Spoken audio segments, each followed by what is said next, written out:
ሚስጥር 6 በማስፈራሪያ ጊዜ እርጋታን መጠበቅ። አንዳንድ ሰዎች እኛን ለማሸነፍ የሚጠቀሙት መንገድ ማስፈራራትና ድንጋጤን መፍጠርን ነው። ነገር ግን አካላዊም ሆነ ስነ ልቦናዊ ማስፈራሪያ ሲደርስብን ሳንደናገጥ ዝምታን መምረጥ ተቃራኒውን አካል ትጥቅ ያስፈተዋል።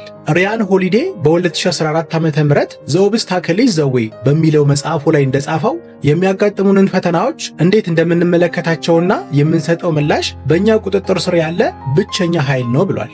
የጀርመኗ የቀድሞ መሪ አንጌላ ሜርክል በ2007 ዓ.ም ከሩሲያው ፕሬዝዳንት ቭላዲሚር ፑቲን ጋር ባደረጉት ስብሰባ ያጋጠማቸው ታሪክ አስገራሚ ነበር። ሜርክል ውሾችን አጥብቀው እንደሚፈሩ ፑቲን ያውቁ ነበር።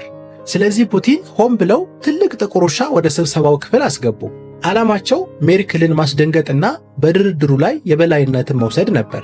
ነገር ግን ሜርክል ምንም አይነት የፍርሃት ድምፅ አላወጡም። አልተንቀሳቀሱም። ሙሉ በሙሉ በዝምታና በእርጋታ ተቀመጡ። በዚህ ምክንያት አንጌላ ሜርክል የፑቲንን ማስፈራራት አሸንፈው አሸናፊ ሆኑ። በሥራ ቦታው አለቃው በኃይለ ቃል ሲቆጣው ምን ይሰማዎታል? በዚህ ጊዜ ፍርሃትን ማሳየት ወይም አብሮ መጮህ ትልቁ ስህተት ነው።